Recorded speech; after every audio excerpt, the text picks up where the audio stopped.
பிறப்பு தோன்றிவிட நதி வருமுன் மணல் தருமுன் நலம் வளர்த்த தமிழனங்கே பதிமதுர பெருவெளியில் பாண்டியர்கை பார்த்தவளே நின்னை யான் வணங்குவதும் நீ என்னை வாழ்த்துவதும் அன்னை மகற்கிடையே அழகில்லை என்பதனால் நின்னை வளர்த்து வரும் நின் புகழ் சேர் தன்புலவர் தன்னை வணங்குகின்றேன் தமிழ் புலவர் வாழியரோ.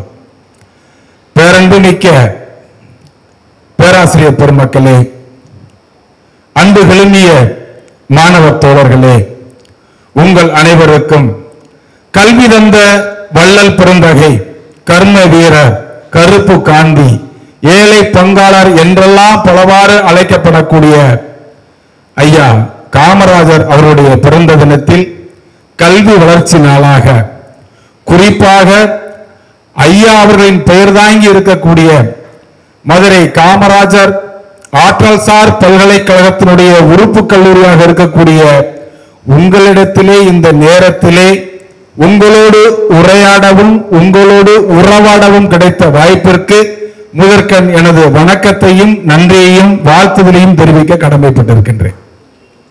நல்லா கைதட்டலாம். அப்படியே கொஞ்சம் யோசிக்கிற மாதிரி தெரியுது.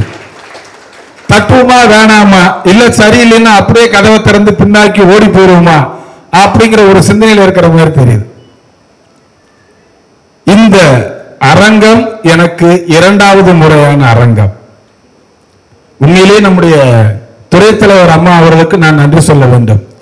ஒரு 4 நாட்களுக்கு முன்பு பேராசிரியர் பெருமகனார் அன்பு இளவல் பழனிக்குமார் அவர்கள் அழைத்து, ஐயா இந்த மாதிரி ஒரு நிகழ்வு இருக்கு, நீங்க வர முடியுமா? நிச்சயமாக வருகிறேன் என்று சொன்னேன். ஏனென்று சொன்னால் மதுரைக்கு எத்தனையோ அடையாளங்கள் உண்டு. வையை, வற்றாத குளக்குடியாகிய வையை இருக்கிறது, மகால் இருக்கிறது, என்பெரும் குன்றம் இருக்கிறது. மதுரை என்றாலே கலையும் மலையும் தான். அந்த வகையில் கல்விக்கான ஒரு மிகப்பெரிய அடையாளம் எது என்று சொன்னால் நம்முடைய மதுரை காமராஜர் பல்கலைக்கழகத்தினுடைய கல்லூரி. அந்த வகையில் இந்த நாளினை உங்களோடு நான் இருக்க வேண்டும் என்பது ஒரு மிகப்பெரிய பேராவா. அம்மா அவர்கள் மிக அற்புதமான ஒரு அறிமுக உரையை தந்தார்கள். உண்மையிலேயே முப்பெரும் தேவையரே முன்னால் வந்து அமர்ந்ததை போன்ற ஒரு உணர்வு. அடுத்ததாக நம்முடைய துறை தலைவர் அவர்கள் ஒரு அற்புதமான ஒரு உரையினை தந்தார்கள். ஐயா அவர்கள் ஒரு பேச்சு போட்டியிலே மாணவன் கலந்து கொண்டு தன்னுடைய உரை வீச்சினை எப்படி நிகழ்த்தினால் இருக்குமோ அதுபோல ஐயா பழனிக்குமார் அவர்கள் அறிமுகம் செய்தார்கள். இதனை விட மிக முத்தாய்ப்பாக தங்கை ஒருவர் மிக அற்புதமாக கல்வி தந்த வள்ளல் பெருந்தகையை பற்றி ஒரு 2 நிமிடங்களிலே நம்முடைய இதயத்தை ஈர்க்கும் விதமாக பேசினார். ஆக இந்த நாள் என்பது உண்மையிலேயே நம்முடைய வாழ்க்கையில் மட்டுமல்ல, வரலாற்றிலே மிக முக்கியமான முதன்மையான உன்னதமான நாள். ஏனென்று சொன்னால் இந்த கல்வி என்ற ஒன்றுதான் நம்மை கரம் பிடித்து நம்முடைய வாழ்க்கைக்கான முன்னேற்ற பாதைக்கு அழைத்து செல்லும் என்ற உணர்வு 1903ஆம் ஆண்டில் பிறந்த அந்த வள்ளலுக்கு தெரிந்திருக்கிறது. சற்று யோசித்து பாருங்கள். 120 ஆண்டுகளுக்கும் பின்பும் நாம் ஒரு மனிதனை பற்றி பேசிக் கொண்டிருக்கிறோம் என்று சொன்னால் அந்த மனிதன் எந்த விதமான சாதனைகளை செய்திருப்பான் என்று நாம் எண்ண தோன்றுகிறது. தமிழிலே ஒரு வார்த்தை உண்டு, காலமானார். சாதாரணமானவர்கள் இறப்பதற்கும் சாதனையாளர்கள் இறப்பதற்கும் நிறைய வேறுபாடுகள் இருக்கின்றன.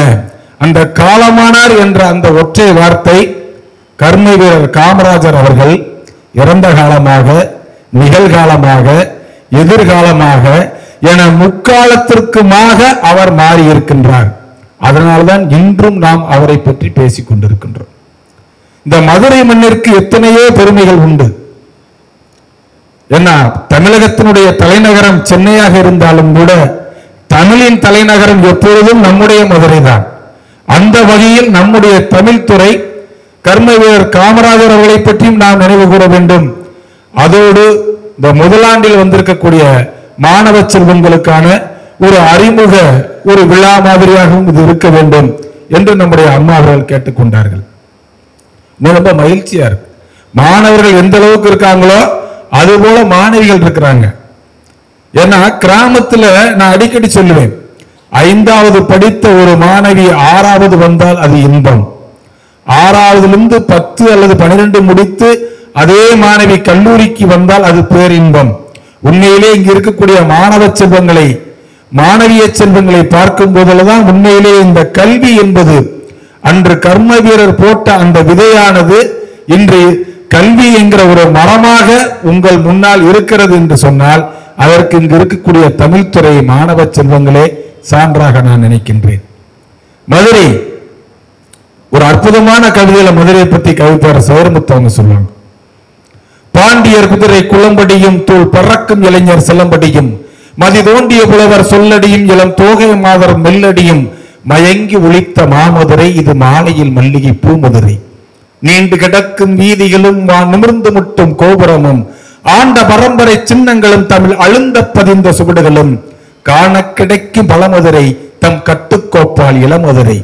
தென்னவன் நீதி பிழைத்ததனால் அது தெரிந்து மரணம் அழைத்ததனால் கண்ணகி திரிகி எரிந்ததனால் அவள் கந்தக முளையில் எரிந்ததனால் நீதி கஞ்சிய தொன்மதுரை என்று ஜாதி கஞ்சும் தென்மதுரை.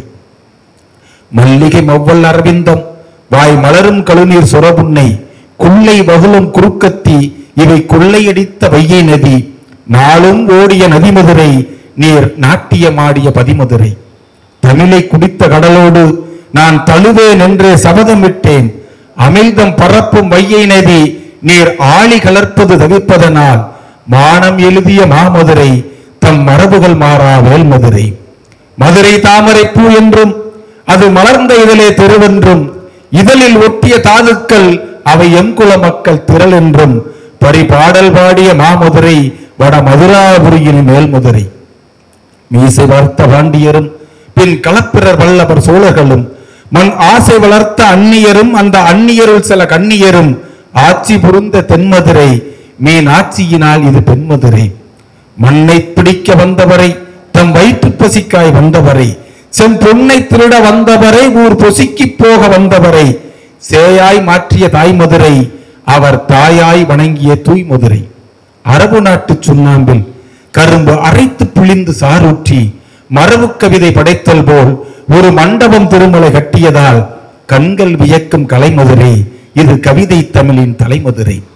வையை கரையின் சோலைகளும் அங்கு வரிக்குயில் பாடிய பாடல்களும் மெய்யை சொல்லிய புலவர்களும் மேனி கருத்த மரபர்களும் மிச்சமிருக்கும் தொன்மதுரை தமிழ் மெச்சி முடிக்கும் தென்மதுரை.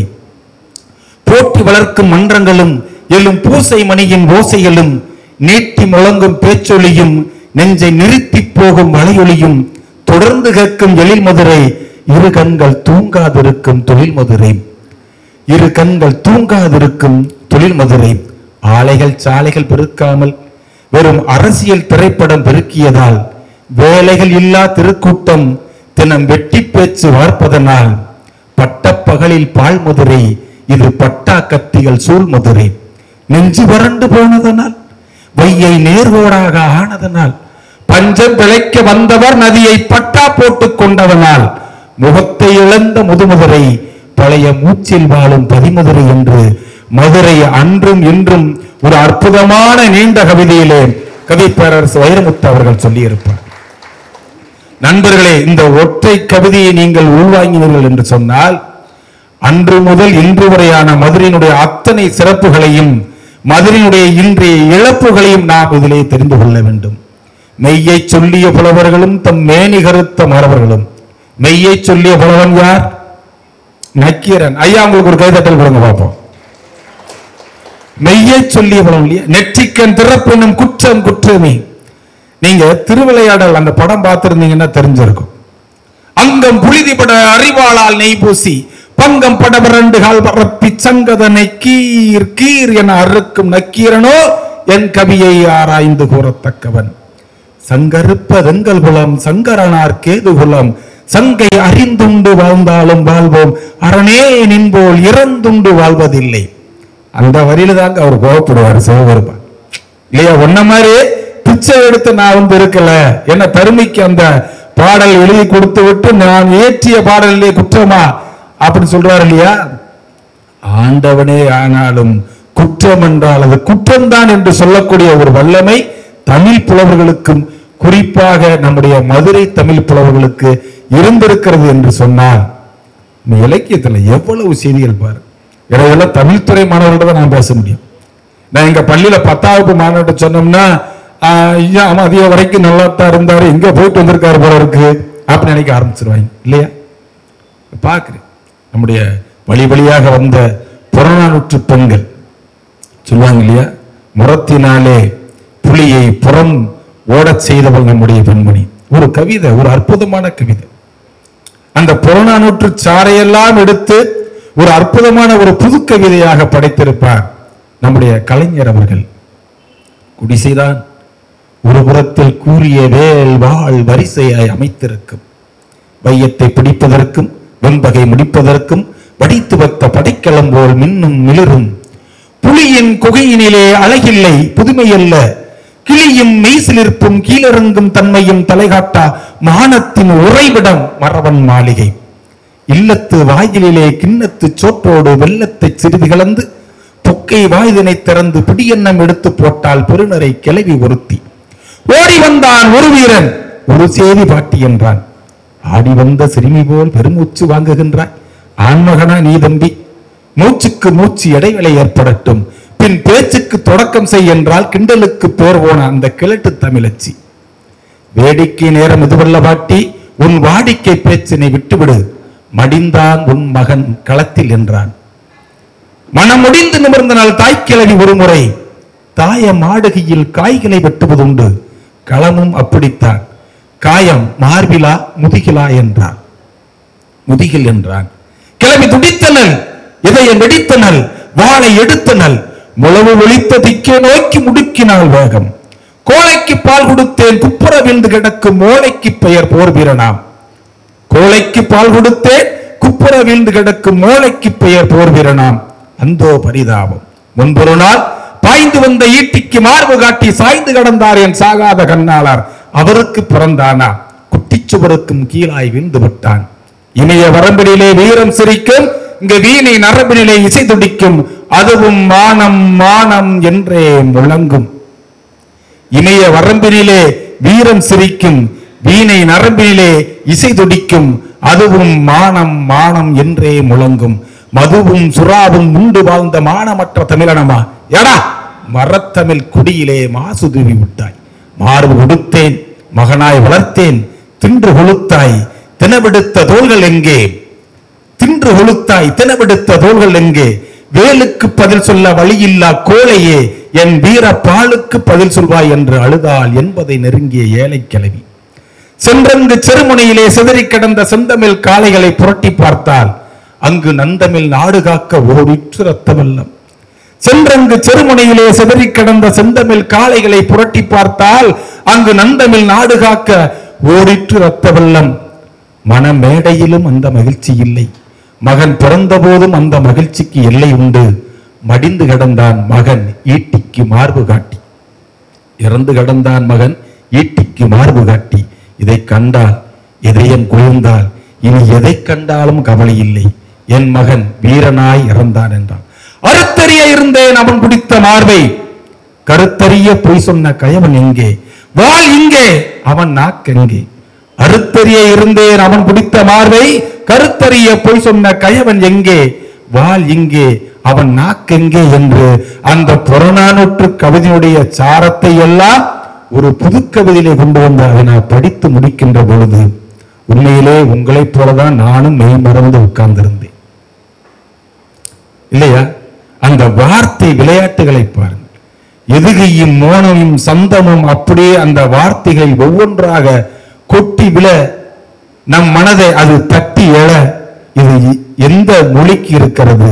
நம்முடைய தமிழ் மொழியில் தானே இவ்வளவான அற்புதமான படைப்புகள் இருக்கின்றன.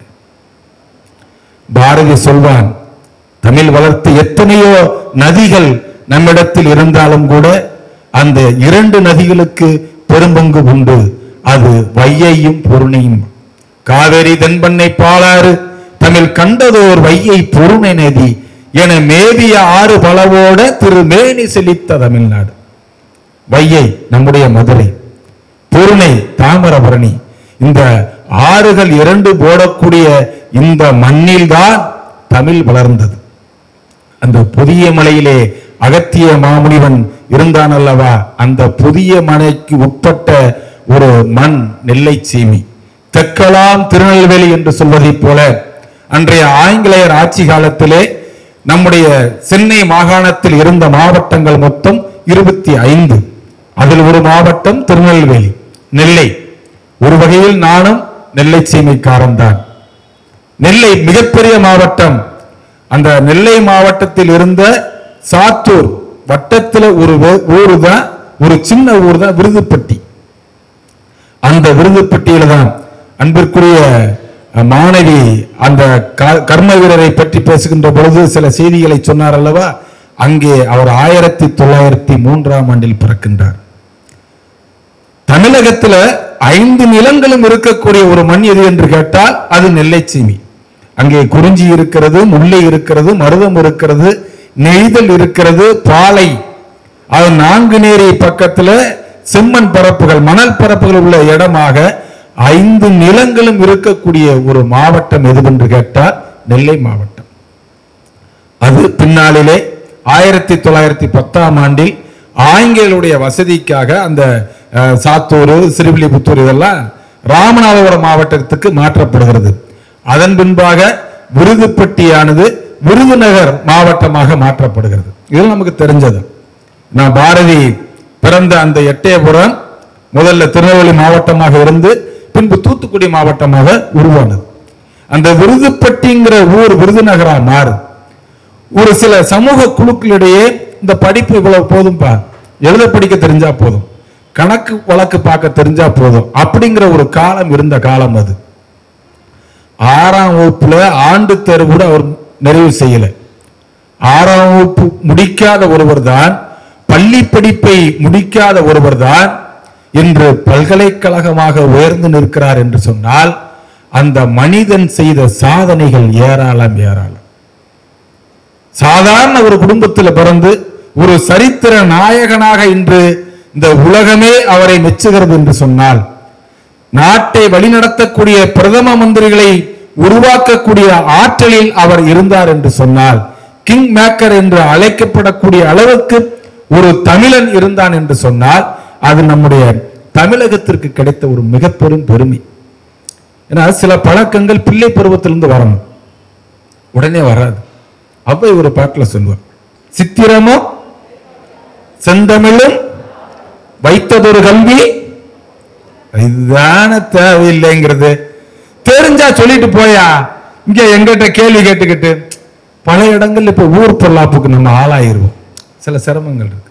அவை சொல்றா, சித்திரமும் கைப்பழக்கம், செந்தமிழும் நாப்பழக்கம், வைத்ததொரு கல்வி மனப்பழக்கம், நித்தம் நடையும் நடைப்பழக்கம், நட்பும் தயையும் கொடையும் பிறவி குணம். சில பழக்கங்கள் இயல்புல பழக பழக நமக்கு வந்துவிடும். ஓவியம் வரைகிறோம், எங்க பசங்கள்லாம் இப்ப இன்னைக்கு நேரம் எங்க பள்ளியில போட்டி நடந்துகிட்டு இருக்கும். காமராஜர் படத்தை வரைய சொல்லுவோம், அற்புதமா வரைவாங்க. சில அவனுக்கு என்ன தோணுதோ வகுப்புக்குள்ள உட்காரக்கூடாது, எப்படி தப்பிக்கலாம், ஐயா நான் படம் வரைகிறேன்னு வந்துருவாங்க. 1 மணி நேரம் உட்கார்ந்து வரைஞ்சு கலரை கொடுத்துட்டு அப்படியே ஐயா வரைஞ்சாச்சிங்கன்ட்டு போயிடுவாங்க. அந்த சித்திரம் இன்று நமக்கு கைகூடவில்லை என்று சொன்னால் நிச்சயமாக பழக பழக வந்துவிடும் இல்லையா? செந்தமிழும் நாப்பழக்கம். உங்களை போன்ற மாணவ பருவத்தில் இருக்கின்ற பொழுது எங்களுக்கெல்லாம் பெருசா வாய்ப்பு கிடைக்கல. நான் 11வது படிக்கின்ற பொழுது எங்களுடைய தமிழையா கவிஞரா கணேசன் அவர்கள் ஒரு பேச்சு போட்டி வந்து சொல்றாரு, நீ பேசல இனிமே நான் அவங்க கூட பேசல அப்படின்ட்டார். சில சமயத்துல தமிழாசிரியர்கள் தீவிரவாதிகள் அவங்க மாறிடுவாங்க, வருவாங்க பேச்சு போட்டிப்பா, யார் கை தூக்குறீங்க அப்படின்னு அப்படியே பெஞ்சு டெஸ்க் அடியில் அப்படியே படுத்துரும். ஒரே ராஜபூதின்னு ஒரு ஐயா இருந்தார். சரி போயிருப்பான்னு இருந்தாலும் இந்நேரமா இவ்வளவு நேரமா நிக்க போறாருன்ட்டு டெஸ்க் கடையிலிருந்து தலையை லேசா தூக்கணும், எழுதுற அவன் பேர் அப்படின்னாரு. அப்படித்தான் வந்தேன் நான். யாருமே கை தூக்கல. அப்ப திணிக்கணும், வேற வழி இல்லை.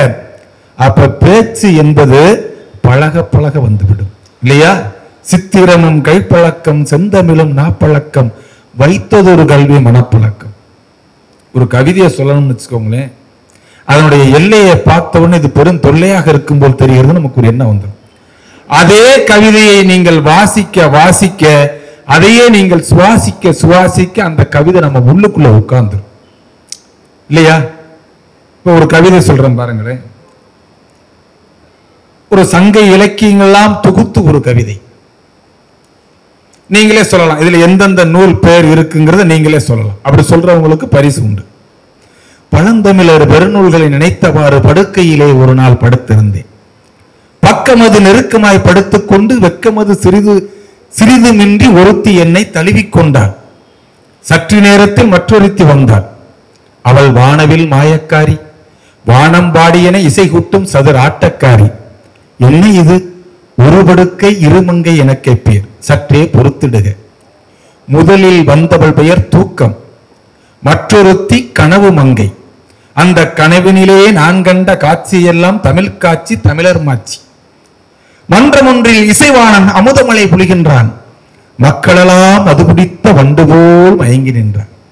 மங்களமாய் இசை நிகழ்ச்சி முடியும் போது மக்கள் சிலர் எழுந்து நின்று 10 பாட்டு பாடுகின்றனர். மக்கள் சிலர் எழுந்து நின்று 10 பாட்டு பாடுகின்றனர். மலைத்து விட்ட இசைவாணன் கணித்துக் கொண்டு 10 பாட்டு பாடினால் என்ன தொகை தருவீர் என கேட்டார். விடுக்கனை எழுந்து நின்று விடையிறுத்தார் புலவர் ஒருவர், 8 தொகை தருவதாக. என்ன இது? எந்தன் 10 பாட்டுக்கு 8 தொகையா? அத்தனுக்கு குறுந்தொகை என்றார். அத்தனுக்கு குறுந்தொகை என்றார். ஓஹோ, 100 வேண்டீரோ புலவரேரே? 100 வேண்டேன், அதனை தீண்டேன் தீண்டேன். 400 தருவீரா? அதுவும் புறத்தில் 400, அகத்தில் 400. புறத்தில் 400, கையில் 400, அகத்தில் 400, கருப்பில் 400. பொல்லா செயலது, பொல்லார் செயலது. வருமான வரிதனை ஏய்ப்போர் செயலது. காய்த்திருக்கும் கனிமரத்தை கோடாரை காம்பினால் வெட்டும் செயலது. எனவே பேச்சுக்கு பணம் கேட்கும் பழக்கத்தை விட்டொழிப்பேன். உமது தொண்டைக்கு பசும்பால் தருவோம், தேவையெனில் முப்பாலும் தருவோம். முப்பால் தருவதாய் மொழிந்திட்ட புலவரையா, இனி பொருட்பால் ஒன்றிற்கு என் தொண்டை பேசும் என எழுந்து விட்டான் இசைவாணன். நீடுதுயில் நீங்கி எழுந்தேன், நெடுநல் வாடை பட்டதாலே. நீடுதுயில் நீங்கி எழுந்தேன், நெடுநல் வாடை பட்டதாலே. அந்த கனவினிலே நான் கண்ட காட்சியெல்லாம் கரும்பாய் இனித்ததமா என்று கலைஞர் ஒரு கவிதையிலே சொல்லுவார்.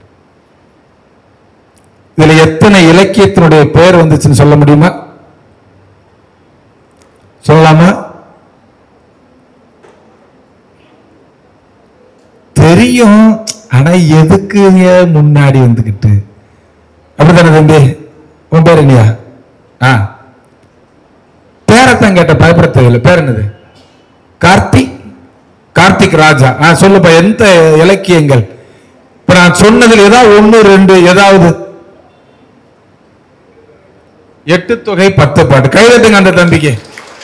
வேற எங்கிட்டு தங்கைகள் யாராவது? அகநானூறு, புறநானூறு, குறுந்தொகை, நற்றினை. நீங்க அந்த வெண்பாவுக்கு போயிடக்கூடாது. நற்றினை, நல்ல குறுந்தொகை, 500, ஒத்த 10, ஓங்கு வழிபாடல், கற்றறிந்தோர் ஏத்தும் களியோடு அகம்புறம் என இத்திரத்து 8 தொகைங்கிற வெண்பாவை நான் கேட்கல. கடைசியில ஒரு நூல் பேர் சொன்னோம் இல்லையா? திருக்குறள் இல்ல, நெடுநல் வாடை. கைதட்டுங்க அந்த சகோதரிக்கு. நெடுநல் வாடை. இத ஆங்கிலத்துல எழுதி போட்டு ஒருத்தன் வாசிச்சிருக்கான். நெடு NAL நாள் VADI நெடுநாள் வாடை அப்படின்ட்டு. நெடுநாள் ரொம்ப நாளா அந்த வடையை சேமிச்சு வச்சிருப்பாங்க போல தெரியுது. ஆக ஒரு இலக்கியத்துக்குள்ள நுழைகின்ற பொழுது அந்த சங்க இலக்கிய நூல்களை எல்லாம் கொண்டு வரக்கூடியது. இது உடனே படிச்சிட முடியுமா? வாசிக்க வாசிக்க அது மனசுக்குள்ள உட்காரும் இல்லையா? நம்ம இந்த முன்னாடி வருகின்ற பொழுது எங்கள் பேராசிரியர் ஞானசம்பந்தன் ஐயா சொல்லுவாங்க, ஒரு ஸ்டூல போட்டு பேச விட்டாங்க. உங்கள் முன் வந்திருக்கின்ற நான் நான் நான் அப்படிங்கிற அவர் பேரு மறந்து வச்சு. இப்படித்தானே நிறைய பேரோட நிலைமை. பேச்சு போட்டிக்கு பேரை கொடுத்துட்டு மிரண்டு ஓடுறோம்ல, அப்ப அது பழக பழகத்தானே வரும். சித்திரமும் கைப்பழக்கம் செந்தமிழும் நாப்பழக்கம் வைத்ததொரு கல்வி மனப்பழக்கம் மனசுக்குள்ள வச்சுக்கிறோம். நித்தம் நடையும் நடைப்பழக்கம் நட்பு தயை கொடை பிறவிக்கணும். மற்றது எல்லாமே பழக பழக வந்துவிடும். இந்த நட்பு தயை கருணை கொடை இந்த பண்பு எப்ப வரும் அப்படின்னா பிறவியிலிருந்தே வரும்ன்றார். 6வது வரைக்கும் படிச்சாரு கர்ம வீரர் அவர்கள். ஓரளவுக்கு கணக்கெல்லாம் போட தெரியும். அந்த காலத்துல ஃபர்ஸ்ட் ஃபார்ம் அப்படின்னு சொல்லி சொல்லுவாங்க. 6வது முடிச்ச அப்புறம் அவருடைய தாய் மாமா கடையில ஜவுளி கடையில் இருக்கிறார். அங்க ஒரு அம்மா ஒரு பொருள் வாங்குறாங்க, துணி வாங்குறாங்க. வாங்கிட்டு வீட்டுக்கு போயிட்டாங்க. அந்த காலத்துல அணா உண்டு. இப்ப 4 அணா 4 அணா இப்ப உள்ள மாணவர்களுக்கு தெரிந்திருக்க வாய்ப்பில்லை. அதனால அந்த ஓட்ட காலனாலாம் நாங்க பார்த்திருக்கோம். 5 பைசா 10 பைசா 20 பைசா இது எல்லாம் எங்களுடைய பேராசிரியர் பெருமக்களுக்கு தெரியும், மேடையில் இருக்கக்கூடிய அம்மாக்களுக்கு தெரியும். இப்ப அதெல்லாம் கிடையாது. அந்த நாணயத்தை நம்ம பார்க்க முடியாதுன்னு வச்சுக்கோங்களேன். ஒரு அணாவை அந்த அம்மா மீதி சில்லறையை வாங்கிட்டு கல்லாப்பட்டி பக்கத்துல கைதவறி போட்டுட்டு போயிட்டாங்க. இதை கர்ம வீரர் காமராஜர் அவர்கள் பார்க்கின்றார். அடடா, ஒரு அணா அந்த அம்மா தவறி விட்டுட்டு போயிட்டாங்களேன்ட்டு அவர்கள் வீடு போய் சேருவதற்கு முன்பாக அந்த அணாவை இந்தாங்க, நீங்க இந்த பணத்தை விட்டுட்டு போயிட்டீங்க, உங்க காசை விட்டுட்டீங்கன்னு சொல்லி கொடுத்தால் அதுதான் என்னது? பிறவி குணம்.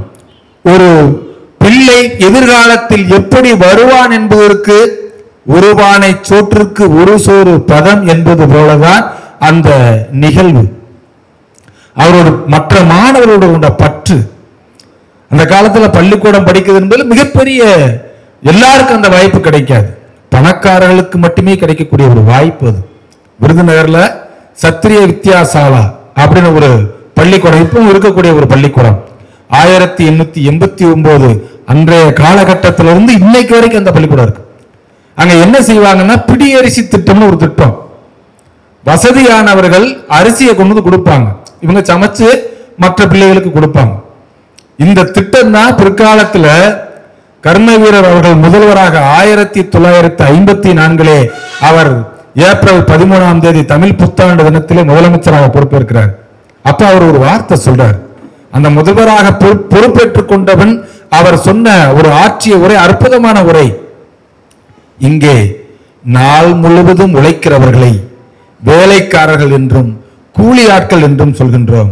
வேலையே செய்யாமல் வேலை வாங்குபவர்களை எஜமானர்கள் என்றும் முதலாளிகள் என்றும் நாம் கூறுகின்றோம். என்னளவில் இந்த வேலைக்காரர்களாகவும் கூலிக்காரர்களாகவும் இருக்கிறவர்களுக்காகத்தான் நான் இந்த முதல்வர் பொறுப்பை ஏற்றிருக்கின்றேன். அவர்கள் வாழ்க்கை செம்மைப்பட நான் நிச்சயமாக உழைப்பேன் என்று முதலாக அந்த முதல்வர் பணி ஏற்கின்ற போது அவர் சொல்கிறார் என்று சொன்னால், அப்ப ஒருவேளை உணவு கூட இல்லாத மாணவ செல்வங்க வாகனத்துல போயிட்டு இருக்கிறார். பிள்ளைங்க 2-3 பேர் பசங்க ஆடு மாடு மேய்ச்சிட்டு இருக்காங்க. கூப்பிட்டு கேட்கிறாரு, ஏன்பா பள்ளிக்கூடத்துக்கு போகல? பள்ளிக்கூடத்துக்கு போனா சோறு யாரு போடுவா? சோறு போட்டா பள்ளிக்கூடம் போவியா? ஓ போவனே அப்படின்ற அந்த பையன். அதுக்கப்புறம் தான் அப்ப கல்வித்துறையினுடைய இயக்குனராக இருந்தவர் போட்டுதலுக்குரிய சுந்தரவடிவேல் சொல்லி ஒரு ஐயா, அவங்ககிட்ட கேட்கிறார், இந்த மாதிரி மதிய உணவு திட்டம் அமல்படுத்தணும்னா எவ்வளவு செலவாகும், செய்யலாம், பணக்காரர்களிடம் நாம் நன்கொடையாக பெற்று செய்வோம் என்று சொல்லி முதலாக அந்த மதிய உணவு திட்டத்தை கொண்டு வந்த ஊர் எது தெரியுமா? யாராவது சொல்லலாமா? சும்மா சொல்லுங்க, தப்பா இருந்தாலும் பரவாயில்ல. மதுரை, விருதுநகர், தென்காசி, திருநெல்வேலி. மதுரையில் எட்டயபுரத்துல தான் முதலாக அந்த மதிய உணவு திட்டத்தை கொண்டு வந்தார். ஏன் தெரியுமா? பாரதிதான் பாடுவான், தனி ஒரு மனிதனுக்கு உணவில்லை எனில் இஜகத்தினை அழித்துடும் இல்லையா?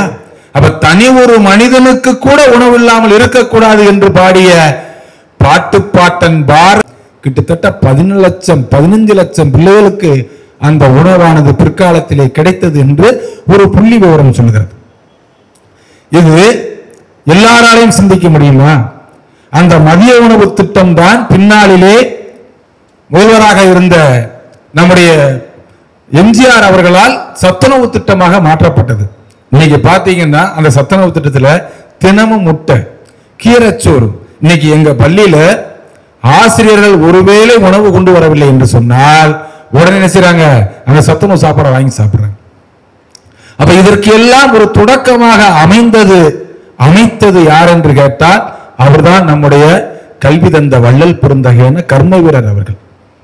அவர் எப்பொழுதுமே ஒரு ஏழைகளுக்கான தன்னுடைய முன்னெடுப்பை பார்வை வைப்பார். ஒரு இல்லத்தில் இருக்கிறாரு, 2 பிள்ளைங்க வர்றாங்க, சின்ன பசங்க, ஒரு பையனும் பொண்ணும். காவலாளி உள்ள விட மாட்டேன்றாரு, வெளியே போன்னு விரட்டுறாரு. தற்செயலாக இது கர்மவீரருடைய பார்வையிலே படுகிறது. உடனே சொல்றாரு, அந்த காவலாளியை கூப்பிட்டு அவங்களை அனுப்பிச்சுடியா அப்படின்னு சொல்லி சொல்றாரு. 2 பிள்ளைங்க வர்றாங்க. என்னப்பா, என்ன விஷயமா வந்தீங்க? ஐயா, நாங்க உங்களை பார்க்கத்தான் வந்தோம். இந்த மாதிரி எங்களுக்கு அப்பா கிடையாது, அம்மா மட்டும்தான்.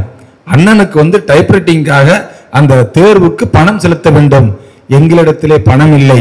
அம்மா சொன்னார் உங்களிடத்தில் கேட்டால் கிடைக்கும் என்று, அதனால் நாங்கள் வந்தோம் என்று சொன்ன உடனே அவர் அந்த அந்த தேர்வுக்கான தொகையை ஒரு கவர்ல வச்சு கொடுக்கிறாரு. கொண்டு போங்க, நல்லா படிங்க அப்படின்னு சொல்லி கொடுத்துறாரு. மறுநாள் அந்த 2 பிள்ளைகளும் அந்த கட்டணம் செலுத்தியதற்கான ரசீதை கொண்டு வந்து கர்ம வீரரிடம் கொடுக்கின்றார்கள்.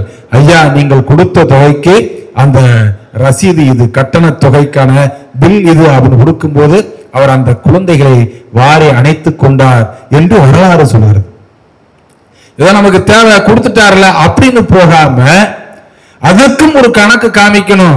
ஏழை பிள்ளைகள் தான் என்றாலும் கூட அவர்கள் மனதிலே ஒரு நேர்மை என்ற ஒரு சிந்தனை இருந்தது. எப்படி கர்ம வீரர் அவர்கள் சிறு வயதிலே அந்த ஒரு அனாவை கூட கொண்டு போய் கொடுத்தாரோ அந்த நேர்மை பிற்காலத்திலே அப்படியே அந்த பிள்ளைகளுக்கு வருது. ராஜாஜி அவர்கள் முதல்வராக இருந்தபோது சில திட்டங்களை எல்லாம் கொண்டு வந்தார். அதில் குறிப்பாக அனைவராலும் எதிர்க்கப்பட்ட ஒரு திட்டம் குலக்கல்வி திட்டம். அந்த குலக்கல்வி திட்டத்தை ரத்து செய்து அவருடைய சில திட்டங்களை மெருகேற்றி கிட்டத்தட்ட 100-200 பள்ளிக்கூடங்கள் அல்ல, 6000 பள்ளிக்கூடங்களை காமராஜர் அவர்கள் உருவாக்கி இருக்கிறார்கள் என்று சொன்னால் இதை விட அவருடைய 3 முறை முதல்வராக இருந்ததற்கான சாட்சியம் வேற என்ன வேண்டும்? என்னென்னமோ கட்டுறோம், ஆனா 2 கிலோமீட்டருக்கு ஒரு பள்ளிக்கூடம். எங்களுடைய பள்ளி 1954 கர்ம வீரர் அவர்கள் முதல்வராக இருந்த போது தொடங்கப்பட்டது எங்களுடைய இளமலூர் அரசு மேல்நிலைப் பள்ளி. இன்னைக்கு அந்த கல்வெட்டு அங்க இருக்கு. இப்ப எவ்வளவு ஒரு பெருமையா இருக்கு. காமராஜர் ஆட்சி காலத்தில் தொடங்கப்பட்ட ஒரு பள்ளியினுடைய தமிழாசிரியர் என்பதிலே நான் மிகவும் மகிழ்ச்சி அடைகின்றேன். நீங்கள் காமராஜர் பெயரிலே இருக்கக்கூடிய கல்லூரியிலே நீங்கள் பயில்கிறீர்கள் என்று சொன்னால் எவ்வளவு பெருமை சொல்லணும். வீட்டில் வைறாங்க, திட்டுறாங்க, போ கல்லூரிக்கு போ, ஏதாவது படி, அதுக்காக வரக்கூடாது. ஒரு இலக்கை நோக்கிய பயணமாக நம்முடைய பயணம் இருக்க வேண்டும். அந்த கல்வி வந்துட்டோமா, ரைட், ஒரு வகையில மகிழ்ச்சியாக இருக்கலாம். ஒரு வகையில கல்லூரி கல்வி அப்படின்னாலே ஜாலி அப்படின்னு சொல்லி இன்னைக்கு நிறைய பேர் நினைச்சுக்கிட்டு இருக்கோம். எத்தனை மாணவ செல்வங்களுக்கு இந்த வாய்ப்பு இல்லாமல் இருக்கிறார்கள், கொஞ்சம் யோசிச்சு பாருங்க. 12 முடிச்ச உடனே குடும்ப சூழ்நிலை, வறுமை, ஏதோ ஒரு வேலைக்கு போறேன். குறிப்பா எங்க பசங்களாம் ஒரு 2 சனி ஞாயிறு வேலைக்கு போயிட்டு கையில ஒரு 500-1000 ரூபாயை பார்த்துட்டாங்கன்னா அவங்கள பிடிக்க முடியாது. பள்ளிக்கூடத்துக்கு போறதுக்கே யோசிக்க ஆரம்பிச்சிருவாங்க. ஒரு 4 தடவை மாசத்துக்கு 4 நாள் வேலைக்கு போனான்னா ஒரு 2000-3000 கிடைக்குதுன்னா ஒரு செல் வாங்கிடுவான். அதுக்கடுத்து அவனை பிடிக்கவே முடியாது. எந்த நேரம் தடவிக்கிட்டே தான் கிடப்பாங்க. ஆனால் இது எல்லாம் இல்லாத காலத்தில் நாம் ஒழுக்கமானவர்கள் என்று சொல்வதை விட இன்றைக்கு நம் கண்முன்னே இருக்கக்கூடிய இந்த சமூக ஊடகங்கள் அதனிடமிருந்து நாம் தப்பி வருவது என்பது மிகப்பெரிய சாதனை இல்லையா? அது எல்லாம் கடந்துதான் இன்னைக்கு நம்ம கல்வி நிலையத்துக்குள்ள நுழைஞ்சுக்கிட்டு இருக்கிறோம். அப்படின்னா அந்த அற்புதமான கல்விக்கான ஒரு மிகப்பெரிய விதையை போட்டவர் நம்முடைய கர்ம வீரர் அவர். மாணவர்களுக்கு மட்டுமல்ல, அவருடைய உயர்ந்த நண்பர்களுக்கு அவர்களை பற்றி நல்லா தெரியும்.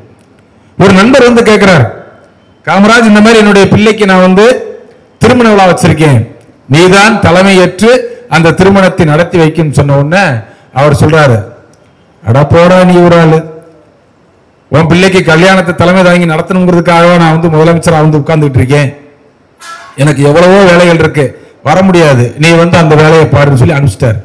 அந்த வந்தவர் ரொம்ப மனமுடைஞ்சு விட்டார். காமராஜரிடம் இருந்து அவர் அப்படி ஒரு வார்த்தையை எதிர்பார்க்கவில்லை. போயிட்டார். கல்யாண ஏற்பாடுகள் நடக்குது. அந்த திருமணத்து அன்னைக்கு கர்மவீரருடைய மகிழ்ந்து அங்கே செல்கிறது. அவருக்கு ரொம்ப ஆச்சரியமா போச்சு. காமராஜ், நீ வரமாட்டேன்னு சொன்ன, இப்ப என்ன வந்திருக்க? எப்பா நான் வாரேன்னு சொல்றேன்னு வச்சுக்கோ, நீ என்ன செய்வ? பெரிய மண்டபமா பிடிப்ப, பெரிய அளவுல எல்லாமே சிறப்பா செய்யணும்னு சொல்லி பணத்தை நீ அதிகமா முதலீடு பண்ணுவ. அதெல்லாம் வெட்டி செலவு தானே உனக்கு. நான் வருவேன்ப்பா, இந்த வந்துட்டேனா அப்படின்னு சொல்லிட்டு, வா வந்து எனக்கு சோறு போடு. அவர் சொல்ல, வா வந்து எனக்கு சோறு போடுது. அப்ப அவர் சொல்றாரு, நீ இந்த தாலியை எடுத்து கொடு. பெரியார்களை கொடுப்பா, நானே கல்யாணம் ஆகாதவே, என்ன எதுக்கு நீ எடுத்து கொடுக்க சொல்ற? அப்ப நண்பர்களை கூட, அவர்களுக்கு கூட ஒரு வீணான செலவினை ஏற்படுத்தி விடக்கூடாது என்பதிலே அவர் கவனமா இருந்திருக்கார். நீங்க யோசிச்சு பாருங்க, இன்னைக்கு ஒரு திருமண விழாவோ அல்லது ஒரு மிகப்பெரிய பொறுப்பில் இருக்கக்கூடிய ஒரு வருகிறார் என்று சொன்னான், இன்னதுல நீங்க செய்ய வேண்டிய வேலைகள் அறகுறையா இருக்கு, முடிச்சுட்டு வாங்க, அப்புறமேட்டு நான் வந்து அனுமதி தரேன்னு அந்த கலெக்டர் சொல்லிட்டு வந்துட்டார். இந்த செய்தி காமராஜருக்கு போகுது. நேரம் என்ன சொல்லிட்டாரு, கலெக்டர் பங்களாவை கொடுன்ட்டார் வண்டியை. அங்க போன உடனே எல்லாம் யோசிக்கிறாங்க, போச்சு கலெக்டர் மாட்டினாருங்க. கலெக்டர்கிட்ட போயிட்டு, இதையா இப்படிப்பட்ட ஆள் தாயா வேணும்னே, எங்களை மாதிரி ஆள்கள்லாம் நாங்க இந்த அளவுக்கு போராடணும் செஞ்சோம்னா, நேர்மையான அதிகாரிகள் இருந்தால்தான் என்னுடைய ஆட்சி சிறப்பாக இருக்கும். எப்பொழுது அங்க வேலை முழுமை அடைகிறதோ அதன் பின்பு அதை நான் திறந்து வைத்துக் கொள்கிறேன் என்று சொல்லி அந்த மாவட்ட ஆட்சியருக்கு ஒரு பாராட்டியும் சொல்லி செல்கிறார் என்று சொன்னால், அதுதான் அந்த ஒரு தலைமை பண்புக்கான அதிகாரம், அடையாளம். இன்னொரு தடவை காமராஜர் வாகனம் போது போக்குவரத்துக்கு அவர் நிப்பாட்டிட்டு மற்ற வண்டியில விட்டுட்டு இருக்கிறார். கூட பின்னாடி இருக்கக்கூடிய அந்த காவல்துறை அதிகாரிகளுக்கெல்லாம் கோபம், என்ன முதல்வர் வண்டியை இப்படி நிப்பாட்டிட்டாரேன்னு. அந்த வண்டி போனா அப்புறம் தான் தெரியுது வந்தது முதல்வர் வாகனம் என்று. அவர் பயப்படுறாரு. அப்ப அவர் சொல்றாரு, காமராஜர் சொல்றாரு, இதாய நீ செஞ்சதாய சரி, இப்படித்தான் விதிகளோடு அரசு பணியாளர்கள் நீங்கள் சரியாக இருந்தால் என்னுடைய ஆட்சி சரியா இருக்குன்னு. எதிர்கட்சி எல்லாம் சொல்றாங்க காமராஜர் வந்து அதிகம் படிக்காதவர், அவருக்கு அவ்வளவெல்லாம் தெரியாதுன்னு. அப்ப அவர் சொல்றாரு, நான் கல்லூரிகளுக்கு சென்று பாடத்திட்டத்தில் உள்ள பாடங்களை படிக்கவில்லை, ஆனால் தமிழகத்திலே எங்கெங்கே என்னென்ன நிலப்பரப்பு எப்படியாக இருக்கிறது, எங்கெங்கே அணைக்கட்டுகள் இருக்கின்றன, அந்த மண்ணில் என்னவெல்லாம் விளையும், இது எல்லாம் எனக்கு தெரியும், ஆனால் பூகோளம் தான் தெரியாதுன்னே அப்படின்றார். எல்லாமே எனக்கு தெரியும், ஆனால் அவருக்கான அந்த அறிவு, அந்த படிப்பு என்பது முழுமையுமாக அனுபவ கல்வியாக இருந்தது. புத்தகத்தை வச்சு படிக்கல. நம்ம சொல்றோம் இல்லையா, என்னதான் இருந்தாலும் ஏட்டு படிப்புக்கு ஈடாகுமா? கிராமத்தில் உள்ளவங்களுக்கு அனுபவ படிப்பு நிறைய இருக்கும். ஒரு நம்மால் ஒருத்தர் எம்ஏ படிச்சவன் போனேன், ஒரு இடத்துல செக்கு மாடை சுத்திக்கிட்டு இருக்கு. அங்க அந்த கூலி தொழிலாளி அங்க உட்கார்ந்து இருக்கிறாரு. இப்ப நம்மால் கேட்டேன், நான் தமிழ் எம்ஏ படிச்சவன் இல்லையா, அவன் அந்த மாடு சுத்திக்கிட்டே இருக்குது, நின்றுட்டா நீங்க என்ன பண்ணுவீங்க? இல்லப்பா அதனாலதான் அதுக்கு கழுத்துல வந்து ஒரு மணியை கட்டிட்டு இருக்கேன். அவர் அது நின்றுட்டா அந்த மணிச்சத்தம் கேட்காது, நடக்க நடக்க அந்த மணிச்சத்தம் கேட்கும்ல, அதை வச்சு மாடு நடந்துகிட்டு இருக்கு அப்படின்னு நான் தெரிஞ்சுக்கிறேன் அப்படின்னு. உடனே அந்த ஆள் கேட்டேன், அந்த எம்ஏ படிச்சவன் கேட்டேன், சரி அந்த மாடு ஒரு இடத்துல நின்றுகிட்டு கழுத்து ஆட்டுச்சுன்னு என்ன பண்ணுவேன்? கழுத்து ஆட்டினா சத்தம் வரும்ல. ஆமா நீ சொல்றது சரிதான், இது நல்லா தெரிஞ்சுதான் நான் என் மாடை எம்ஏ படிக்க வைக்கல அப்படின்னு. இப்படி எல்லாம் தெரிஞ்சுதான் என் மாடை நான் என்ன செய்ய எம்ஏ படிக்க வைக்கல. அவர் கல்வி கூடங்களுக்கு அதிகமான படிப்பை படிக்கலினாலும் கூட எங்கெல்லாம் செஞ்சா என்ன நடக்கும்? கேரளால இருந்து நமக்கு நதிநீர் வரணும் கேட்கிறாங்க. அப்ப சொல்றாங்க, இல்ல நீங்க கடிதம் கொடுங்கன்னு. உடனே அவர் வந்து அங்குள்ள முதல்வருக்கு தொலைபேசியிலே தொடர்பு கொள்கிறார். நம்ம இதுக்கெல்லாம் சிறைக்கு போனது இப்படி இதுக்குத்தானே, நமக்கு தேவை இங்க தண்ணி, உங்களுக்கு தேவை மின்சாரம், நீங்க தண்ணியை கொடுங்க, நான் உங்களுக்கு மின்சாரத்தை தாரேன் அப்படின்னு சொல்லி எப்படி கடிதம் எழுதினால் மாதக்கணக்கு ஆனாலும் கூட அந்த வராத தண்ணியை ஒரு வாரத்திலே ஒரு அழைப்பினிலே அவர் செய்து முடித்தார் என்று சொன்னால் அதுதாங்க ஒரு முதல்வருக்கான தகுதி. கடைசியில கூட அவர் வந்து தன்னுடைய முதல்வர் பதவியை ஒரு திட்டம் கொடுக்கிறார், கே பிளான். வயது முதிர்ந்த அரசியல்வாதிகள் இளைஞர்களுக்கு இடமிட்டு நீங்க கட்சி பணி செய்யணும் அப்படின்னு சொன்ன உடனே நேரு முதற்கொண்டு எல்லோருமே அதை ஏற்றுக்கொண்டார்கள். அதன் பின்புதான் பக்தவச்சலம் அவர்கள் முதல்வராக வருகின்றார். அவர் தன்னுடைய அரசியலுக்கான ஒரு மிகப்பெரும் குருநாதராக ஏற்றுக்கொண்டவர் யாருன்னா தீரர் சத்தியமூர்த்தி அவர்கள். அவருடைய அந்த வழி வழியாக வந்தவர். நம்ம இன்னைக்கு எவ்வளவோ சொல்லலாம்.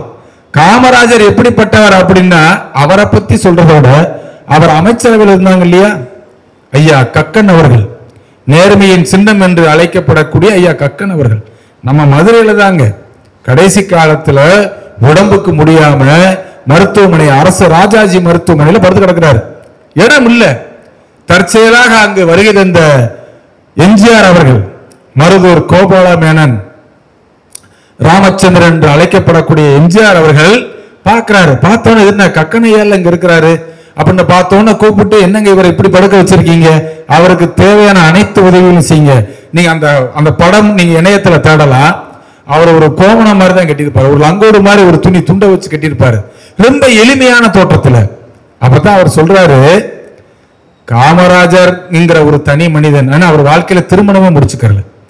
18 வயது வருகின்ற பொழுது அவங்க அம்மா, அவங்க பாட்டி பார்வதி அம்மாள், தாய்மாமன் எல்லாம் ஒரு திருமணத்தை முடிச்சு வச்சிடணும். ஏன்னா இவர் எப்ப பார்த்தாலும் பேச்சு போட்டி, ஏதாவது தலைவர்கள் வர்றாங்களா, எங்கேயாவது ஒரு இடத்துக்கு அவர் வந்து போயிடுறாரு. ஒரு பக்கம் மகிழ்ச்சியாக இருந்தாலும் கூட தன்னுடைய கடையில் உள்ள வேலையை முடிச்சுட்டு இந்த மாதிரி போக போக எங்கே இவன் நம்முடைய சொல் பேச்சை கேட்க மாட்டானோ. சொல் பேச்சை கேட்காதவனுக்கு என்ன தண்டனை? திருமணம் முடிச்சு விட்டுட்டா வர்ற பெண் வந்து இவரை சரி பண்ணிடுறோம் அப்ப நினைச்சுக்கிட்டு எல்லாம் பேசி எடுத்து முடிச்சுட்டு, எப்பா உனக்கு வந்து பொண்ணு பார்த்தாச்சு, திருமணம் முடிச்சுக்கலாம் அப்படின்னு சொன்னோன்னு சொல்றாங்க. இனிமே இப்படிப்பட்ட ஒரு பேச்சை நீங்கள் எடுத்தீர்கள் என்று சொன்னால் நான் வீட்டுக்கே வரமாட்டேன் அப்படின்ட்டு. திரும்ப கொஞ்ச நாள் ஆற போட்டு திரும்பவும் திருமண பேச்சு எடுக்கிறாங்க. அப்பவும் அதற்கு அவர் ஒத்துக்கொள்ளல. தான் தன்னுடைய கனவாக நினைத்தது நம்முடைய மகாத்மா காந்தியடிகள், அவருடைய செயல்பாடுகளை எல்லாம் அவர் நினைக்கிறார். பின்னாளிலே அவரை சந்தித்தும் ஒரு உரையாடக்கூடிய ஒரு வாய்ப்பும் அவருக்கு கிடைத்தது. அவர் என்ன நினைச்சாரு? பாரதி பாடினா இல்லையா, அச்சமில்லை அச்சமில்லை அச்சம் என்பதில்லையே, இச்சகத்தில் உள்ளோரெல்லாம் எதிர்த்து நின்ற போதிலும் அச்சமில்லை அச்சமில்லை அச்சம் என்பதில்லையே, நச்சை வாயிலே கொணர்ந்து நண்பர் ஊட்டுகின்ற போதிலும் அச்சமில்லை அச்சமில்லை அச்சம் என்பதில்லையே, உச்சி மீது வான் இடிந்து வீழுகின்ற போதிலும் அச்சமில்லை அச்சமில்லை அச்சம் என்பதில்லையே. பாரதியாருடைய பாடல்கள் எல்லாம் பாடிச் செல்கின்றார். எப்படி ஜெய்ஹிந்த் என்று சொன்னால் அது நேதாஜியை குறிக்கிறதோ, செய் அல்லது செத்துமடி என்று சொன்னால் மகாத்மாவின் காந்தியை குறிக்கிறதோ, வந்தே மாதரம் என்று சொன்னால் அங்கே சரத் சந்திரரை குறிக்கிறதோ, அதுபோல காமராஜருக்கும் ஒரு வார்த்தை உண்டு, ஆகட்டும் பார்க்கலாம். அவர் சொல்லக்கூடிய ஒரு வார்த்தை ஆகட்டும் பார்க்கலாம். அந்த ஒரு அற்புதமான ஒரு வார்த்தை, யாரிடமும் எந்த விதமான அந்த தன்னுடைய ஆட்சி அதிகாரத்தை காட்டாமல் போறாரு. ஒரு ஊருக்கு எல்லாரும் மாலையும் கையுமா இருக்காங்க. அப்ப அவர் சொல்றாரு, காமராஜர் சொல்றாரு, ஏப்பா அங்க போய் வண்டியை நிப்பாட்டதாப்பா, இந்த பக்கமே நிப்பாட்டிரு. ஏன்னா அவன் வெறும் மாலையோட நிக்கல, அவன் மாலையோட சேர்ந்து கோரிக்கையோட நிக்கிறான், அவனுக்கு தேவையானதுக்காக நிக்கிறான். இதோ இங்கே நிற்கின்றார்களே இடுப்பிலே அரையாடையோடு, இவர்கள்தான் உண்மையான அன்பை கொண்டு இருக்கின்றார்கள். எனவே இவர்கள் பக்கத்தில் வாகனத்தை நிப்பாட்டுகின்றார். ஒரு மனிதன் எளிமையாக இருந்ததற்கு ஒரு சான்று சொல்லலாம். அவங்க அம்மா சிவகாமி அம்மையார் நம்ம சாத்தூர் நகராட்சியிலிருந்து, விருதுநகர் நகராட்சியிலிருந்து அவங்க வீட்டுக்கு முன்னாடி அடிவிழா வந்து இணைப்பு கொடுக்குறாங்க. இவர் போறார், பார்த்த உடனே என்னவா அப்படின்னு கேட்கிறாரு. ரொம்ப கஷ்டமா இருக்குப்பா, வயசாச்சு இல்ல, ரொம்ப தூரம் போய் தண்ணி பிடிக்க முடியாது, அதனாலதான் கார்பரேஷன் ஆட்கள் வந்து குழாய் போட்டிருக்காங்க. இது தப்புன்னு, எல்லா பொம்பளைகளும் அங்கதானே போய் பிடிக்கிறாங்க தண்ணி, நீயும் அப்படித்தான் போய் பிடிக்கணும்னு அப்படின்னு சொல்லிட்டு உடனடியா அங்க கார்பரேஷன் ஆளை வர வச்சு அந்த இணைப்பையே துண்டித்து, இப்போ நீயும் மற்ற பெண்களை போல நீ அங்க போய் பிடி, ரோட்ல போய் தண்ணியை பிடி அப்படின்ட்டார். இது செய்ய முடியுமா? இப்ப பாருங்க, எல்லா பெண்களையும் போலதான் தன்னுடைய பிள்ளை. உங்க அம்மா ஒரு காலத்துல இவர் இப்படி எந்த இதுவுமே கேட்க மாட்டேன்றாரு, பிடியே கொடுக்க மாட்டேன்றாரு, ஒரு வருத்தத்தில் இருந்தாங்க. அப்பொழுது நம்முடைய பாரத பிரதமர் நேருஜி அவர்கள் ராமநாதபுரம் திருநெல்வேலிக்கெல்லாம் ஒரு சுற்றுப்பயணம் வரார். அப்படி சுற்றுப்பயணம் வந்த இடத்துல கர்மவீரர் அவருடைய வீட்டுக்கு போய் காமராஜரை பற்றி பெருமையா சொல்றார். உண்மையிலேயே உங்கள் மகன் அவ்வளவு திறமை உடையவர் என்று அவர் சொல்ல சொல்ல அந்த அம்மையார் அவர்கள் நெக்குருகி போகின்றார். ஈன்ற பொழுதின் பெரிதுவக்கும் தன் மகனை சான்றோன் என கேட்ட தாய் என்ற அந்த வள்ளுவனுடைய வாக்கு அங்கே நிரூபணமாகிறது. இப்படி நிறைய சொல்லணும். வள்ளுவர் சொல்றார், வையத்துள் வாழ்வாங்கு வாழ்பவன் வானுரையும் தெய்வத்துள் வைக்கப்படும். அவர் வாழ்ந்த அந்த காலத்துல அன்பவும் 9 ஆண்டுகள்ல அதாவது விமானத்துல வர்ற வெளிநாட்டு பயணிகள் சொல்லுவாங்களாம், சென்னைக்கு மேல விமானம் பறக்கின்ற பொழுது இதோ நாம் தமிழகத்திற்கு வந்து விட்டோம்பாங்க. எப்படி இது தமிழ்நாடுன்னு சொல்றீங்க பாருங்க, எவ்வளவு விளக்குகள் எரிகின்றன பாருங்கள், வெளிச்சமாக இருக்கிறது. அதனால் இப்பொழுது நாம் இருக்கக்கூடிய இடம் காமராஜ் அவர்கள் ஆட்சி செய்யக்கூடிய தமிழ்நாட்டில் நாம் இங்கு இப்பொழுது இருக்கிறோம் என்று சொன்னால் அவ்வளவு வெள்ளம் அந்த லைட் வெளிச்சத்துல மட்டுமல்ல, இடத்துக்கு மட்டுமல்ல, அதே கர்ம வீரர் தான் கல்வியை தருகின்றார். பாவேந்தர் பாரதிதாசன் பாடுவார், கல்வி இல்லா பெண்கள் கலர் நிலம், அங்கு புல் விளைந்திடலாம், நல்ல புதல்வர்கள் விளைவதில்லை. கல்வி அறிவுடைய பெண்கள் திருந்திய கழனி, நன்மக்கள் விளைவதை நவிலவோ நான் அப்படின்னு சொல்லி சொல்வார். ஒரு பெண்ணுக்கு கல்வி இல்லை என்று சொன்னால் அது பண்படுத்தப்படாத விவசாயத்திற்கு ஒத்து வராத தரிசு நிலம். அதே நேரத்தில் அந்த பெண் கல்வி கற்றால் அவள் திருந்திய கழனி, அங்க நன்மக்கள் விளைவது நவிலவோ நான்றார். ஏன்னா நாகரிகமும் பண்பாடும் அதிகமாக நுழையாத அந்த காலம். இப்ப எல்லாமே மாறி போச்சு. நம்ம ஊர் பாட்டி தான் ஒரு பாட்டு பாடினேன் நான் சின்ன பிள்ளையில, நான் 2வது 3வது படிக்கும்போது ஒரு பாட்டு, பேராசிரியர் தெரிஞ்சிருப்பாங்க. நாடு சும்மா கிடந்தாலும் கிடக்கும், பாலும் நாகரிகம் ஓடி வந்து கெடுக்கும். நாடு சும்மா கிடந்தாலும் கிடக்கும், பாலும் நாகரிகம் ஓடி வந்து கெடுக்கும். மண்டையில கொண்ட போட்டு கொண்டையில பூ வச்சு மாடு மேய்க்க போனதெல்லாம் அப்போ எப்போ? மண்டையில கொண்ட போட்டு கொண்டையில பூ வச்சு மாடு மேய்க்க போனதெல்லாம் அப்போ.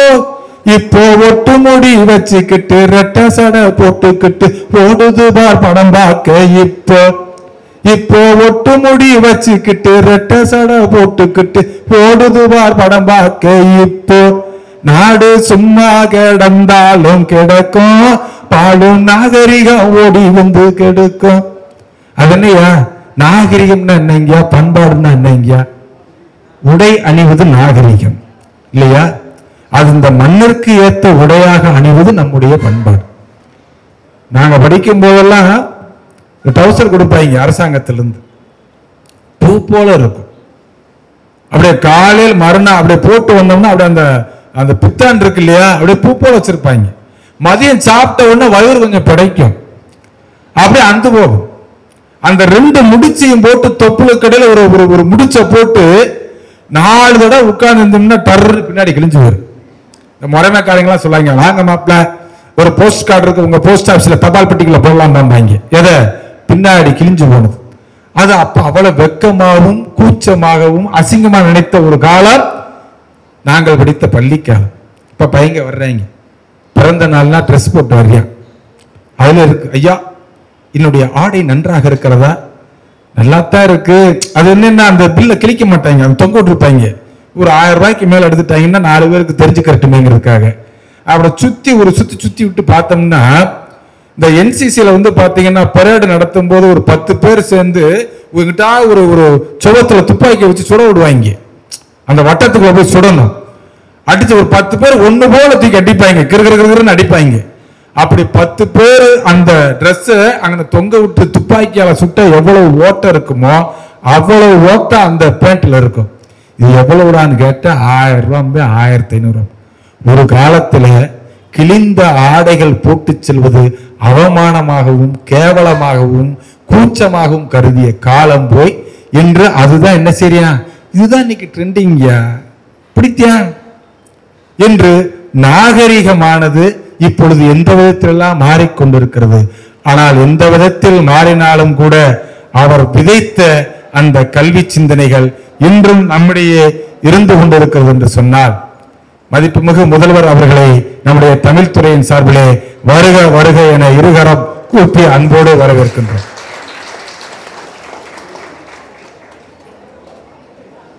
முதல்வனாக இரு அல்லது முதல்வனோடு இரு என்ற ஒரு தொடர் நம்முடைய தமிழிலே உண்டு.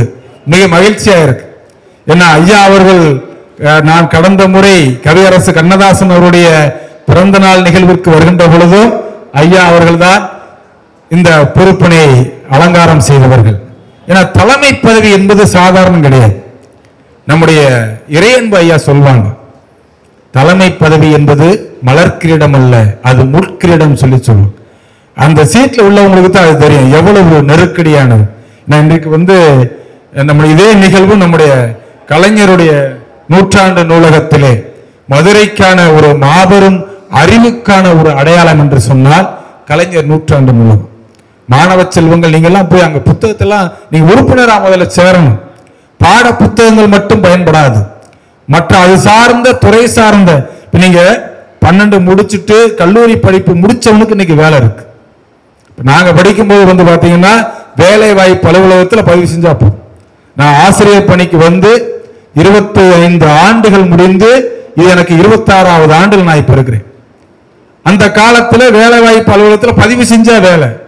எங்க அப்பா காலத்துல 8வது வரைக்கும் படிச்சுட்டா போதும், தூக்கிட்டு போய் வாத்தியார், நீதாய இனிமே இந்த பள்ளிக்கூடத்துக்கு ஆசிரியர், அது ஒரு காலம் இருந்தது. ஆனால் இப்பொழுது 10 பணியிடங்கள் என்று சொன்னால் 10,000 பேர் போட்டி போடக்கூடிய ஒரு சூழல் இன்னைக்கு வந்துருச்சு. அதுக்கு நீங்க நூலகத்தை பயன்படுத்தணும்.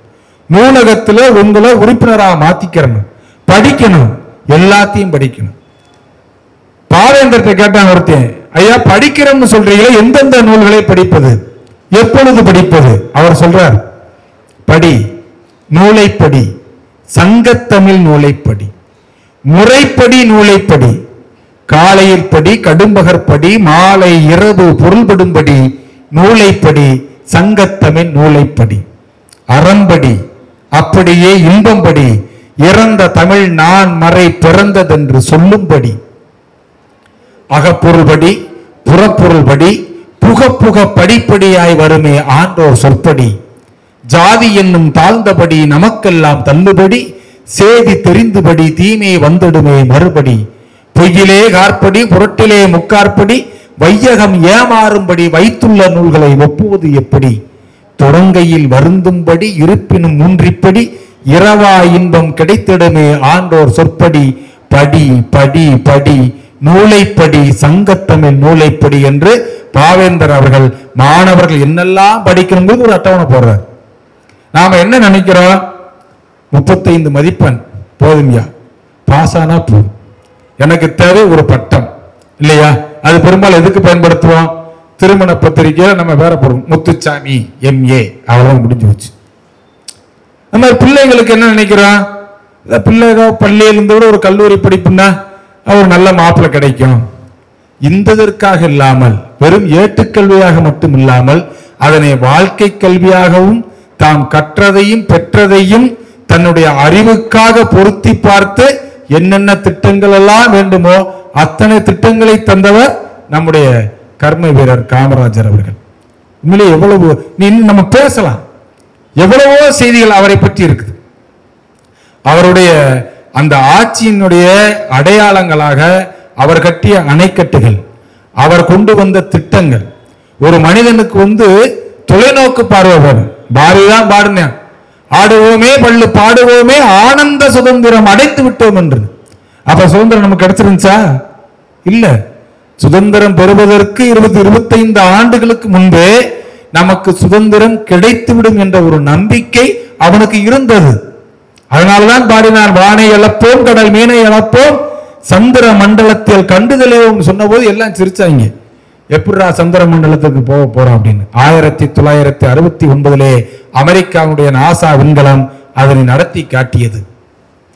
ஆக சிந்தனை செயல். அவருக்கு வாய்ச்சொல் வீரரா இல்ல, அதிகம் பேச மாட்டார். சொன்னோம் இல்லையா, ஆகட்டும் பார்க்கலாம். மைக்கு பிடிச்சல அவருக்கு ரொம்ப நேரம் பேச தெரியாது. ஆனால் மக்களின் மன ஓட்டங்களை அறிந்து அதற்கேற்ப தன்னுடைய ஆட்சி சிறப்பை கொண்டு வந்தார். அவருடைய ஆட்சி காலத்துல மொத்த அமைச்சர்களை 8 பேர் தான். அந்த 8 பேரும் மிக அற்புதமான அந்த கஜதிக் விஜயங்கள் சொல்லுவாங்க. அந்த 8 அமைச்சர்களை கொண்டும் அவர் சிறப்பு ஆட்சி செஞ்சார். அது குறிப்பாக கக்கனையா அவர்கள் காவல்துறை மந்திரியாக இருந்த போது ஒரு பிரச்சனையில காமராஜருடைய உறவினர் ஒருத்தர் அதுல சிக்கிறார். அவருடைய பேர் அதுல இல்ல, ஆனால் அவர் கூப்பிட்டு சொல்றாரு, அவன் தான் இதுல முக்கிய குற்றவாளின்னு சொன்னேன், அவனை முதல்ல சேரு அப்படின்னாரு. நம்ம அப்படி செய்வோமா? நம்ம சொந்தக்காரன் வேண்டப்பட்டவன் அவனை நீ இணைஞ்சிரு எடுத்து விட்டுரு, அவன் பேரே வரக்கூடாது அப்படின்னு சொல்லி அவருடைய உற்ற நண்பராக இருந்த தோழர் ஜீவா அவர்கள் சென்னையில ஒரு பள்ளிக்கான அடிக்கல் நாட்டு விழாவை ஜீவா அவர்கள் காமராஜரை கொண்டு வந்து வைக்கிறார். பின்னால் அந்த பள்ளிக்கூடம் கட்டப்படுகிறது. பள்ளி திறப்பு விழாவுக்கு பெருந்தலைவர் போறார். அப்ப ஜீவாவை கூப்பிடுறாரு. ஜீவாவா, இன்னைக்கு அந்த பள்ளிக்கூடம் நீ கூப்பிட்டு அடிக்கல் நட்டணும் இல்லையா, அதனுடைய திறப்பு விழா இன்று இருக்கிறதுன்னு சொன்ன உடனே ஜீவா சொல்றாரு, காமராஜ் நீ இப்போ நான் பின்னாடி வர்றேன். கிட்டத்தட்ட ஒரு அரை மணி நேரம் கழிச்சு அவர் போறாரு. ஏன்பா நீ ஏன் கூட வந்திருக்கலாம்ல என்று சொன்ன போது அவர் சொன்ன பதில், இல்ல காமராஜ், இருந்தது ஒரு வேட்டி, அந்த வேட்டியை துவைச்சு காய வச்சுக்கிட்டு இருந்தேன், காஞ்சா அப்புறம் அதை நான் கட்டிட்டு வரேன் என்று சொன்னால், காமராஜர் மட்டுமல்ல அவர்கள் கூட இருந்த அத்தனை பேருமே எளிமையின் சின்னங்களாக இருந்தார்கள், நேர்மையின் சின்னங்களாக இருந்தார்கள். இனி ஒருவேளை எதிர்காலத்தில் காமராஜர் போன்ற ஒரு மிகப்பெரிய ஆளுமைகள் இருந்தார்கள் என்று சொன்னால் வரும் சமுதாயம் இது உண்மையா அப்படிங்கிற ஒரு நினைவிற்குத்தான் வரும். அந்த அளவிற்கு அவருடைய திட்டங்கள், அவருடைய செயல்பாடுகள். அவர் கடைசியில சொன்ன ஒரு வார்த்தை 1975 அக்டோபர் திங்கள் 2ஆம் நாள், அன்னைத்தான் நம்முடைய மகாத்மா காந்தி அவருடைய பிறந்த நாள். கொஞ்சம் உடம்புக்கு முடியல, படுத்திருக்கிறார். மருத்துவர் சௌரிராஜன் வந்து பார்க்கிறார். பரவாயில்லங்க, இந்த மாத்திரையை போட்டு நீங்க ஓய்வு விடுங்கன்னு சொல்லிட்டு போயிட்டார். அப்ப கல்லூரி மாணவர்கள்லாம் வர்றாங்க, அவங்க கிட்ட பேசுறார். சென்னையில ஒரு சின்ன பிரச்சனை வந்து ஒரு நடத்துனர் வந்து பஸ்ல பையன் தொங்கிட்டு போறான்னு சொல்லி காலேஜ் பையன் அடிச்சு விடுவார். கல்லூரி மாணவர்கள்லாம் மறியல் செஞ்ச உடனே அந்த பிரச்சனை காமராஜ் அவர்கிட்ட வரும். உடனே பையங்கள்லாம் சொல்றாங்க, அந்த கண்டக்டரை நீங்க வந்து சஸ்பெண்ட் பண்ணுங்கன்னு சொல்லி சொல்றாங்க. அப்படியாப்பா, ரைட்டை செஞ்சிருவோம் பண்ணிட்டு உடனே சஸ்பெண்ட் பண்ணிட்டார். பையங்களுடைய அவங்களுக்கு ரொம்ப சந்தோஷமா போச்சு. நம்ம சொன்னா காமராஜர் கேட்டார். மறுநாள் அந்த நடத்துனர் போறாரு. போன உடனே, எப்பா நீ பிள்ளை ஊட்டிக்கார, மாணவர்கள்ட்ட எப்படி இருந்துக்கிறோம், இப்படிலாம் செய்யக்கூடாது போன அறிவுரை சொல்லி உடனே அவருக்கு வேற ஒரு வழித்தடத்துல இவருக்கு பதவி போட்டு கொடுங்க. நீங்க அவங்க கேட்ட உடனே நீங்க சஸ்பெண்ட் பண்ணிட்டீங்களே, அப்பனாத்தான் அவன் போவான்னு சொன்னேன். இவரு பிள்ளை ஊட்டியோட உள்ளாலே, இவருக்கு நீ என்ன செய்ய, அந்த ரூட்ல போடாத, வேற ரூட்ல ஒரு பணி வாய்ப்பினை கொடு என்று சொன்னால் அந்த பிரச்சனைகளை கையாளக்கூடிய ஒரு விதம். இப்ப இருக்கிறாரு, உடம்புக்கு முடியல, மருத்துவர் வந்து பார்க்கிறாரு, பார்த்துட்டு போயிட்டாரு. அவர் சொன்ன அந்த கடைசி வார்த்தை, விளக்கை அணைத்து விடு. கர்ம வீரர் சொன்ன கடைசி வார்த்தை, விளக்கை அணைத்து விடு. அப்படி தூங்குறாரு. மருத்துவர் வந்து பார்க்கிறார், அவர் உடம்பு அப்படியே சில்லிடுகிறது. கர்ம வீரர் அவர்கள் நம்மை விட்டு சென்று விட்டார் என்று அந்த மருத்துவர் அறிவிக்கின்றார். ஆக விளக்கு அணைந்தது. ஆனால் அந்த ஆளுமை 6000 பள்ளிகள் என்னும் விளக்கினை அதற்கு முன்பாகவே இந்த தமிழ் மண்ணில் அவர் ஏற்றிவிட்டுத்தான் சென்றார். அவர் ஏற்றிய அந்த பள்ளிகள் என்னும் விளக்குகள் தான் இன்று லட்சோப லட்சம் மாணவ செல்வங்களுக்கு கல்வி கொடுத்து கொண்டிருக்கிறது என்று சொன்னார். ஒரு மனிதனை 123 ஆண்டுகளாக இந்த தமிழ் மண் நினைத்து பார்க்கிறது, நேசிக்கிறது என்று சொன்னால் அதுதான் கர்ம வீரர் காமராஜருடைய ஆகச் சிறந்த ஆளுமை பண்பு, ஆட்சி சிறப்பு என்று சொல்லி நல்லதொரு வாய்ப்பினை தந்தமைக்கும் வாய்மொழி கேட்டமைக்கும் என்னுடைய உரையை நிறைவு செய்து அமர்கிறேன். வாய்ப்பு அமைந்தால் மீண்டும் ஒரு முறை உங்களிடையே உரையாடவும் உறவாடவும் வருவேன் என்று சொல்லி நிறைவு செய்கிறேன். நன்றி, வணக்கம்.